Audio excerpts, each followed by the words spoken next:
नमस्कार दोस्तों, मैं मानसी विनोद स्वागत करती हूँ आपका आज के करंट अफेयर के एपिसोड नंबर 681 में। आज की तारीख है 8 जून 2020। हमारे दो चैनल्स हैं, पिनाकल और फ्रंटियर आईएएस। अगर अभी तक आपने हमें सब्सक्राइब नहीं किया तो सब्सक्राइब जरूर कीजिए। हमारे ये एपिसोड जो है रोज सुबह 4 बजे ऑनलाइन अवेलेबल हो जाता है। साथ में हमारा बेल आइकन प्रेस करना ना भूलिएगा ताकि हमारे लेटेस्ट अपडेट्स आप तक पहुंचते रहें। हर करंट अफेयर के एंड में क्विज डिस्कस किया जाता है जिसके आंसर्स आप कमेंट सेक्शन में लिखकर बता सकते हैं। हमारी दो वेबसाइट्स हैं ssccglpinacle.com और baljeetdhaka.com। इन दोनों वेबसाइट्स को विजिट जरूर कीजिएगा। चलिए बात करते हैं प्रीवियस क्विज की।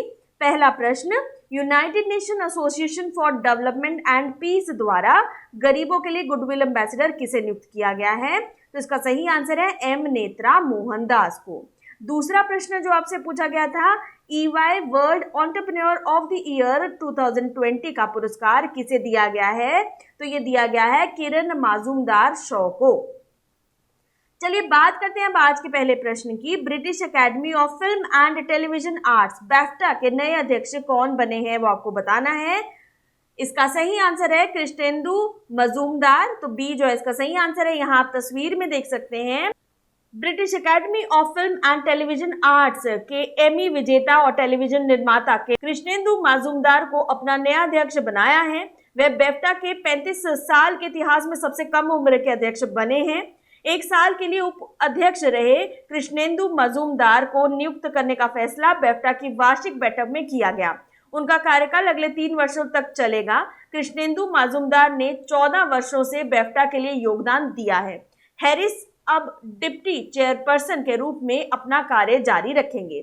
यहाँ पे आपको रिवीजन के लिए याद दिला दूं, लोक उद्यम चयन बोर्ड यानी PESB के अध्यक्ष हैं राजीव कुमार। तो ये आप यहाँ पर ध्यान में रखिएगा। चलिए बात करते हैं अगले प्रश्न की। प्रश्न नंबर 2, विश्व महासागर दिवस 2020 की थीम क्या है? तो इसकी थीम है इनोवेशन फॉर सस्टेनेबल डेवलपमेंट। तो बी जो है इसकी थीम है। यहाँ आप तस्वीर में देख सकते हैं महासागरों के संबंध में अंतर्राष्ट्रीय समुदाय के सामने मौजूदा चुनौतियों के बारे में वैश्विक जागरूकता बढ़ाने के लिए हर साल 8 जून को विश्व महासागर दिवस मनाया जाता है। इस साल की थीम है innovation for a sustainable ocean. पहला विश्व महासागर दिवस 8 जून 2009 में सेलिब्रेट किया गया था। यह दिवस साल 1992 में रियो डी जेनेरियो में हुए पृथ्वी ग्रह नामक फोरम में प्रतिवर्ष विश्व महासागर दिवस मनाने के फैसले के बाद और साल 2008 में संयुक्त राष्ट्र संघ द्वारा इस संबंध में आधिकारिक मान्यता दिए जाने के बाद मनाया जाने लगा। यह दिन अंतर्राष्ट्रीय बिरादरी के समक्ष महासागरों की वजह से आने वाली चुनौतियों के बारे में जागरूकता फैलाने का अवसर देता है। अब यहाँ भी आपको रिवीजन के लिए याद दिला दूं, विश्व प्रवासी पक्षी दिवस 2020 की थीम क्या है? तो उसकी थीम है बर्ड्स कनेक्ट आवर वर्ल्ड। तो ये उसकी थीम है। अच्छा, किस दिन इसको मनाया जाता है? डेट भी ध्यान में रखिएगा, वो है मई 9 को। तो ये भी ध्यान में रखिएगा। चलिए बात करते हैं प्रश्न नंबर 3, किस संगठन ने हाल ही में पेमेंट इंफ्रास्ट्रक्चर डेवलपमेंट फंड स्थापित करने के लिए घोषणा की है? तो ये घोषणा की गई है भारतीय रिजर्व बैंक के द्वारा। भारतीय रिजर्व बैंक ने 250 करोड़ रुपए के एक शुरुआती सब्सक्रिप्शन के साथ एक पेमेंट इंफ्रास्ट्रक्चर डेवलपमेंट फंड बनाने की अनाउंसमेंट की है। बाकी आधी राशि देश में काम कर रहे कार्ड जारी करने वाले बैंक और कार्ड नेटवर्क लगाएंगे। IANS की खबर के मुताबिक इस फंड के टियर 3 से लेकर टियर 6 तक के केंद्रों और पूर्वोत्तर राज्यों में कारोबारियों को पॉइंट्स ऑफ सेल मशीन अपनाने के लिए बढ़ावा दिया जाएगा। POS मशीनों के जरिए कारोबारी डिजिटल तरीके से पेमेंट स्वीकार कर सकते हैं। इससे उन्हें कैश के साथ सौदा करने की जरूरत नहीं रहती, जिससे जोखिम भी नहीं उठाना पड़ेगा। अब बात करते हैं अगले प्रश्न नंबर 4 की। विश्व पर्यावरण दिवस के उपलक्ष्य में आई कमिट अभियान की शुरुआत किसने की है? तो ये शुरुआत RK सिंह के द्वारा की गई है। केंद्रीय विद्युत और नवीन एवं नवीनकरणीय ऊर्जा राज्य मंत्री श्री RK सिंह ने विश्व पर्यावरण दिवस के अवसर पर #आई कमिट अभियान की शुरुआत की। यह पहल सभी हितधारकों और लोगों से ऊर्जा दक्षता, नवीकरणीय ऊर्जा की दिशा में प्रयास जारी रखने तथा भविष्य में एक मजबूत लचीली ऊर्जा प्रणाली स्थायित्व कायम करने का एक स्पष्ट आह्वान है। यह पहल विशेष रूप से विश्व पर्यावरण दिवस पर विद्युत मंत्रालय भारत सरकार के अधीन आने वाली एनर्जी एफिशिएंसी सर्विसेज लिमिटेड द्वारा शुरू की गई। आई कमिट पहल से सरकारों, कंपनियों और बहुपक्षीय और द्विपक्षीय संगठनों, थिंक टैंक और व्यक्तियों आदि को एकजुट किया जा रहा है। चलिए बात करते हैं अगले प्रश्न नंबर 5 की। संयुक्त राष्ट्र द्वारा रूसी भाषा दिवस कब मनाया जाता है? तो वो 6 जून को मनाया जाता है। यहाँ आप तस्वीर में देख सकते हैं, हर साल 6 जून को संयुक्त राष्ट्र ने रूसी भाषा दिवस मनाया। यह दिन यूनेस्को द्वारा 2010 में स्थापित किया गया था। रूसी भाषा दिवस को अलेक्जेंडर पुश्किन के जन्मदिन पर मनाया जाता है। यह एक रूसी कवि थे और उन्हें आधुनिक रूसी साहित्य का जनक भी माना जाता है। पुश्किन की सबसे प्रसिद्ध कविता ओड टू लिबर्टी थी। संयुक्त राष्ट्र भाषा दिवस फरवरी 2010 में सांस्कृतिक दिवस मनाने के लिए शुरू किया गया था। संयुक्त राष्ट्र की आधिकारिक भाषाएं अंग्रेजी, अरबी, चीनी, स्पेनिश, रूसी और फ्रेंच है। अब यहाँ पे आपको रिवीजन के लिए याद दिला दूं, संयुक्त राष्ट्र भाषा दिवस अरबी का 18 दिसंबर को, अंग्रेजी का 23 अप्रैल को और चीनी भाषा का 20 अप्रैल को, फ्रेंच का 20 मार्च को सेलिब्रेट किया जाता है। अभी आपको ध्यान में रखना है। अब बात करते हैं यहाँ पर लोकेशन की। तो कैपिटल है इसकी मॉस्को। करेंसी जो इस्तेमाल में लाई जाती है दैट इज रशियन रूबल। तो आपको ये ध्यान में रखना है यहाँ पर। नेक्स्ट क्वेश्चन की यहाँ पर बात करते हैं, प्रश्न नंबर 6।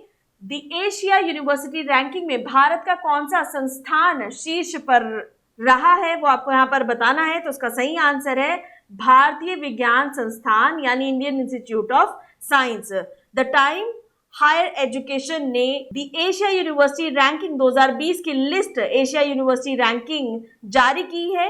एशिया यूनिवर्सिटी रैंकिंग 2020 में चीन का सिंघुआ विश्वविद्यालय पहले स्थान पर बना हुआ है। चीन इस साल पहली बार शीर्ष 2 विश्वविद्यालयों पर अपना कब्जा जमाए हुए हैं। लगभग 500 में से कुल 110 विश्वविद्यालयों के साथ जापान रैंकिंग में सबसे अधिक प्रतिनिधित्व वाला देश है। रैंकिंग की अगर बात की जाए तो इंडिया के कुल जो है 56 संस्थान इसमें भाग लेंगे। 8 ने शीर्ष 100 में जगह बनाई है। भारतीय विज्ञान संस्थान बैंगलोर लगातार 7वीं बार देश का सर्वश्रेष्ठ विश्वविद्यालय बनकर उभरा है। रैंक 1 पर अगर आप बात करें तो है सिंघुआ विश्वविद्यालय चीन। रैंक 2 की बात करें तो पेकिंग विश्वविद्यालय चीन। रैंक 3 की बात करें तो नेशनल यूनिवर्सिटी ऑफ सिंगापुर में। तो ये फर्स्ट 3 रैंकिंग्स हैं। और यहाँ पे अब आप देख सकते हैं times higher education Asia university ranking में इंडिया की अगर बात करें तो हमारे जो इंस्टीट्यूट्स टॉप रैंकिंग में आए हैं वो आपके स्क्रीन पर आप देख सकते हैं। चलिए अब बात करते हैं यहाँ पर अगले प्रश्न की। प्रश्न नंबर 7।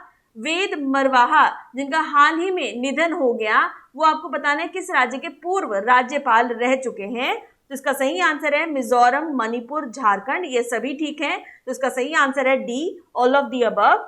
दिल्ली पुलिस के पूर्व कमिश्नर वेद मरवाहा का निधन हो गया एट द एज ऑफ 87। वे झारखंड, मणिपुर और मिजोरम के राज्यपाल भी रह चुके हैं।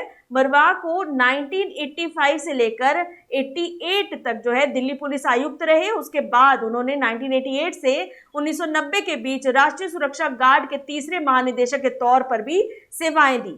वेद ने चुनौतियों के समय पुलिस बल का नेतृत्व भी किया और 3 राज्यों के राज्यपाल के रूप में भी अपनी सेवाएं दी। अब यहाँ पे आपको एडिशनल इंफॉर्मेशन के लिए बता दूं, पूर्व संतोष ट्रॉफी फुटबॉलर हमजा कोया का कोविड-19 वायरस से निधन हो गया एट द एज ऑफ 61। अब यहाँ पर बात करते हैं मणिपुर, झारखंड और मिजोरम की। तो कैपिटल मणिपुर की है इम्फाल। ओके, यहाँ पर आप देख सकते हैं मणिपुर। गवर्नर की बात करें तो नजमा हेपतुल्ला। सीएम है यहाँ के एन बीरेन सिंह। अब बात करते हैं झारखंड की। तो झारखंड की कैपिटल है रांची। गवर्नर है द्रौपदी मुर्मू। चीफ मिनिस्टर है हेमंत सोरेन। मिजोरम की अगर बात की जाए यहाँ पर ऐजवाल यहाँ की कैपिटल है। गवर्नर है पीएस श्रीधरन पिल्लई और सीएम है यहाँ के जोरम थंगा। तो ये आपको ध्यान में रखना है। चलिए अब बात करते हैं प्रश्न नंबर 8 की। फोर्ब्स 2020 में दुनिया की 100 सबसे अधिक कमाई करने वाली हस्तियों की सूची में शामिल होने वाले एकमात्र भारतीय कौन बन गए हैं? तो इसका सही आंसर है अक्षय कुमार।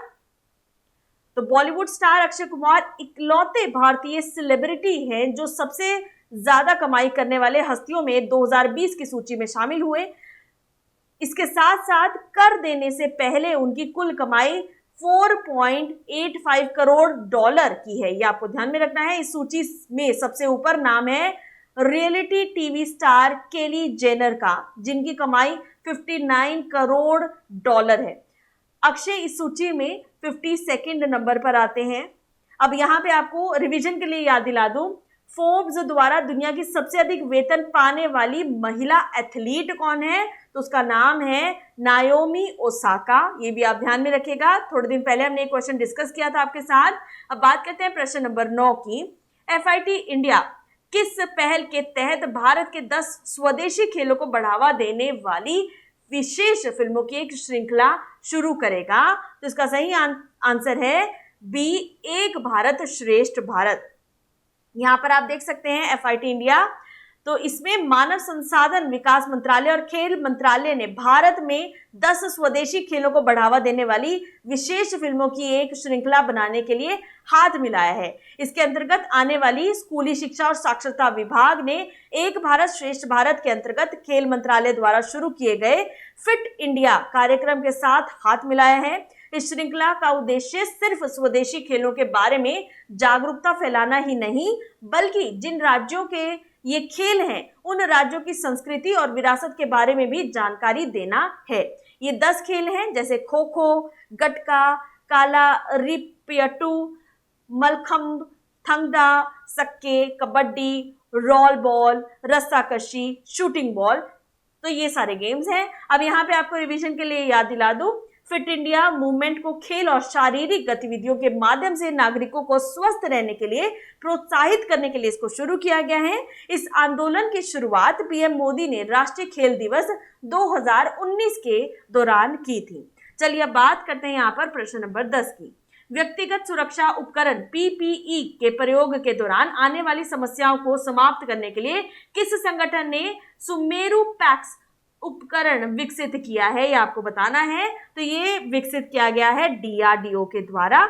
यहाँ पर आप देख सकते हैं इस तरह की किट जो है रक्षा अनुसंधान एवं विकास संगठन defence research and development organisation DRDO ने सुमेरु पैक्स नाम का एक उपकरण विकसित किया है, जो स्वास्थ्य कर्मियों के समक्ष व्यक्तिगत सुरक्षा उपकरण यानी पर्सनल प्रोटेक्टिव इक्विपमेंट PPE के प्रयोग के दौरान आने वाली समस्याओं को समाप्त कर PPE के प्रयोग को और अधिक आरामदायक बनाएगा।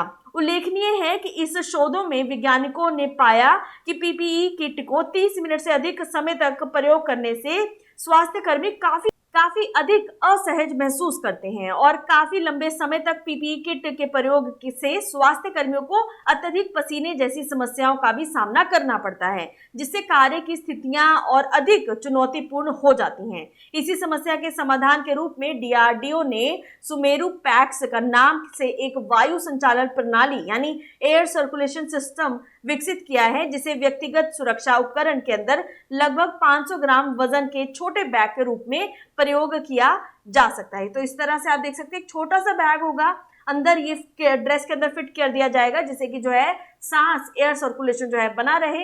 अब बात करते हैं समरी कीवर्ड्स 8 जून 2020 की। तो चेयरमैन बेफ्टा के जो सबसे कम उम्र के बनाए गए कृष्णेंदु माजुमदार को थीम वर्ल्ड ओशन डे की है innovation for a sustainable ocean.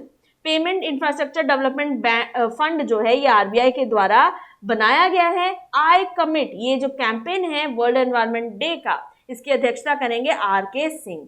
UN Russian language day जो है 6 जून को सेलिब्रेट किया जाता है।